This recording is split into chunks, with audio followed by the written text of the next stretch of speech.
Hello there, everyone.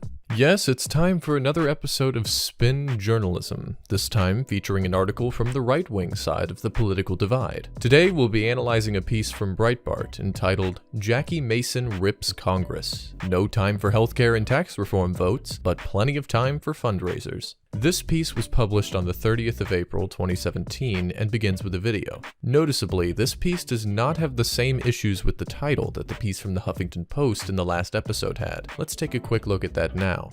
Jackie Mason rips Congress. No time for healthcare and tax reform votes, but plenty of time for fundraisers. Now, we do have a descriptor word here, which is traditionally the sign of a spin journalism piece. Rips is a strong descriptor, and its placement here is not accidental. However, given the entirety of the headline, I cannot tell without looking at the rest of the piece whether rips is meant as positive or negative, only that someone named Jackie Mason is laying into Congress on some topic. The rest of the headline, the part with no time for such and such, actually seems like a direct quote from the source material. Compared to the obvious political narrative dripping off the title from the Huffington Post, this title appears to be much less biased. But then, we haven't read the article yet, have we? Let's take a look at the video from the top. All we're trying to accomplish is have Congress pass three things: healthcare, tax reform, and the continuing resolution.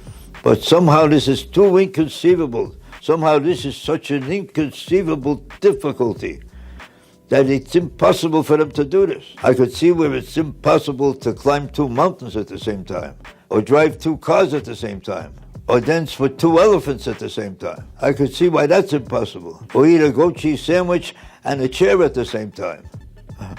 I could see why that's impossible. But you can't pass three resolutions. How long does it take? How long does it take? You say, haha, that's it, you voted already. Go who? You voted again. All you have to do is make a sound. A cockroach could do it. Maybe not a cockroach, but a horse could do it. Let's assume there was somebody told you it's a fundraiser. Are you coming? Yes or no? Would you be able to answer them? What if they told you there's two fundraisers or there's four fundraisers? Would you say you have no time to do all of them? You would have enough time to do 10,000 of them. But as soon as a vote involved, which takes a second, you have no time. What qualifications do you need to become a congressman? You have to be a minimum of 25.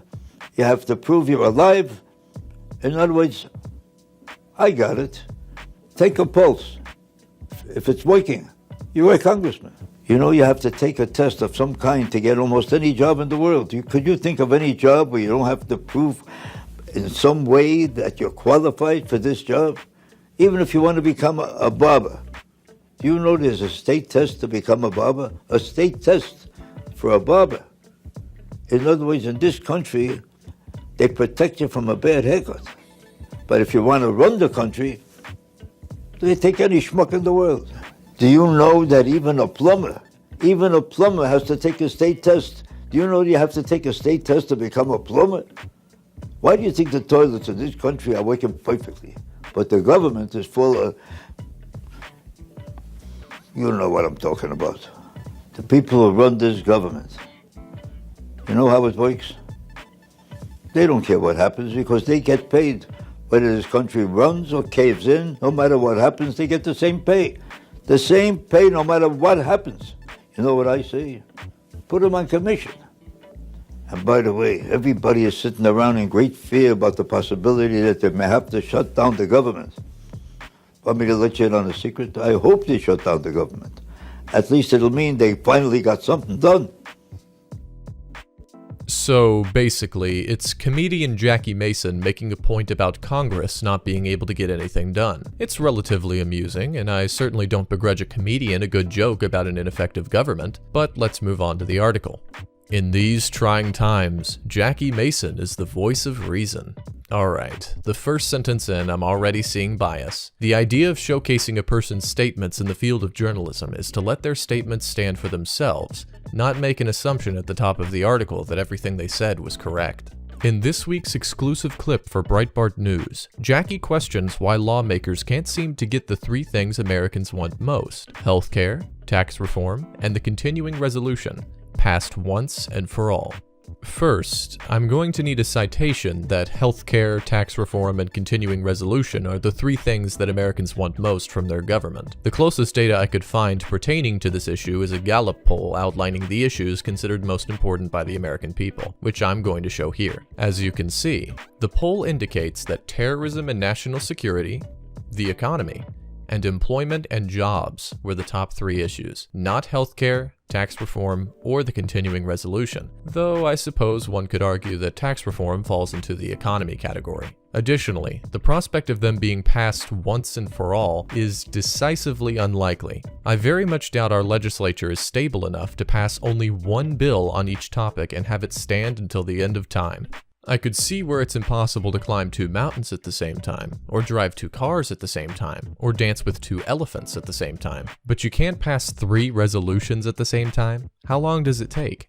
This is just a direct quote from the video. Again, this is just a comedian making a joke, but let me be a narc for a second here and take this statement as if it was meant as a serious point.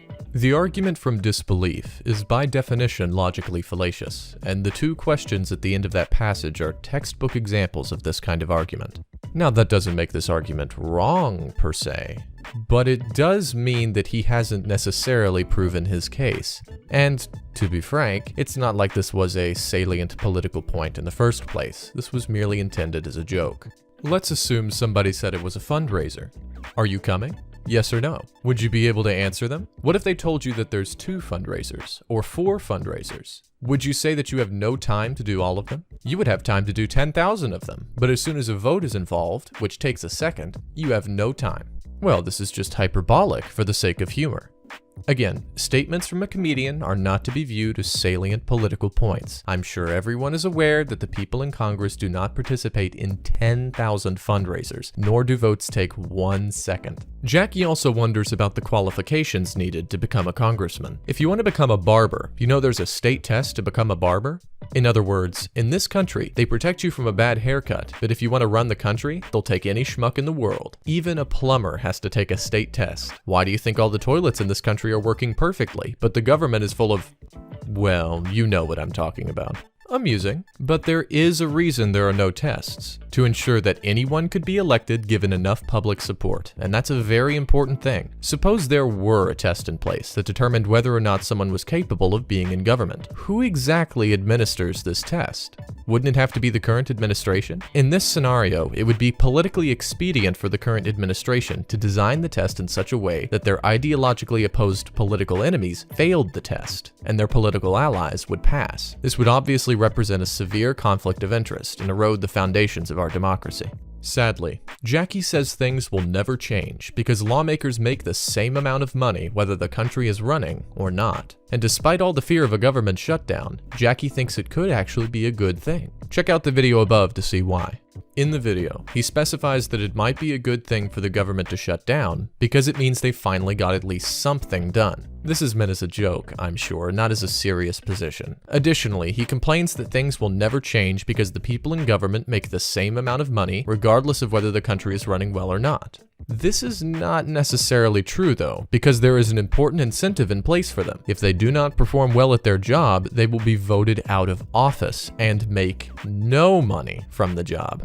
So that concludes the article. Now you may be wondering why I picked this piece, of all pieces to choose to deconstruct. I did so for a number of reasons. First, like the piece from the Huffington Post, it is a commentary on a political ally making a statement that is shown in the beginning of the article, even though one is a news anchor and the other is a stand-up comic. This makes the 2 pieces similar enough for comparison. And secondly, this was the most biased piece I could find, despite searching for hours on Fox News and Breitbart for something comparable and biased to the Huffington Post. Or, well, to that specific Huffington Post piece, I mean. I was personally shocked at how more difficult it was to find an obviously biased piece from the right as it was to find one from the left. The disparity is so great, I think I'll probably end up doing another video on this topic altogether, as now I'm interested as to why this is. And remember, this is not to say that the left is necessarily more biased in its online journalism. It could be the case that the right are simply much more skilled at cloaking their bias. It's going to require further investigation, and I hope you stick around with me for it. See you all next time.